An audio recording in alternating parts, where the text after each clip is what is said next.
If we look at the life of the Messenger of God, sallallahu ta'ala alayhi wa ala alihi, we see the difficulties that were piling upon him physically, like as if things were, in our view, narrowing. The spiritual realms were always opening. And even after the Isra, you can imagine he meets Allah subhanahu wa ta'ala. He has that interaction with the divine. Like, can you imagine what creation is after you interact with the creator? You interact with the infinite, and then everything, the finite, becomes non-existent in your reality. So Sayyidina Nabi sallallahu ta'ala alayhi wa ala alihi is in this sujood al-uzma to Allah Azza wa Jal, and then he has to come back to this world and interact with all of creation. And still, he can't safely enter back into Makkah al-Mukarramah. He goes from tribe to tribe.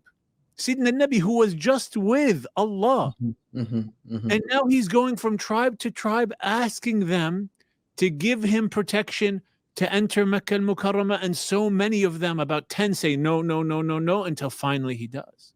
And so, what I have taken from that is that Allah subhanahu wa ta'ala is just showing us in real time, in the persona of the Prophet alayhi salatu wasalam, what this life is all about and what he subhanahu wa ta'ala is all about. Now, how do we process it? As you said, Shaykh Yasir, there's only one way to process it, and that's the Muhammadan way.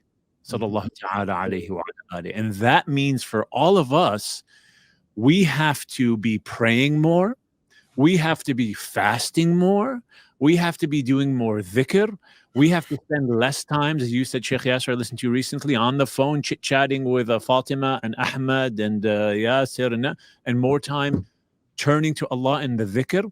We have to change the routines of our lives, because Ya ayyuhalladhina amanu ista'inu bis-sabri was-salah.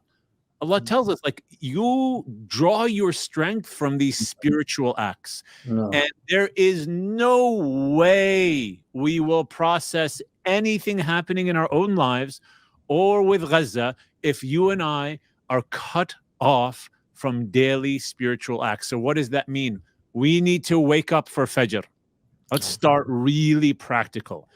If you are having trouble getting up for Fajr, my advice, the Fajr alarm, Shaykh, the Fajr alarm clock?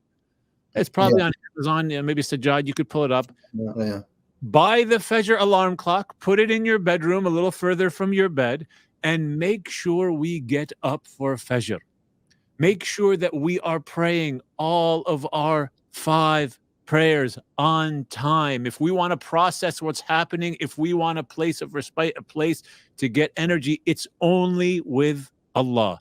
On top of that, what I suggest to everyone to do outside of the fara'id and the sunan, pray 10 extra rak'at every day. 2, 4, 6, 8, 10.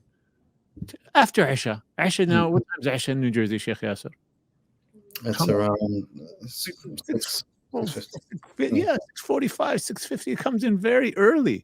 So we have a long night. Is this the Fajr clock? Yeah. How much is the Fajr clock? Yeah, 67. This is the best investment you will ever make in your lives if you're having trouble getting up for Salat al-Fajr. Not only that, it fills your home with adhan. And if you say, I don't have that $67, I think there are apps on the phone, the adhan apps, that are for free, that you can download. Because Shaykh Yasir is teaching us the realities of what Allah subhanahu wa ta'ala is showing us and going to do with us through the life of the Prophet and through these Ghazans. They're on a whole other level. But SubhanAllah. get a professional. Allahu Akbar.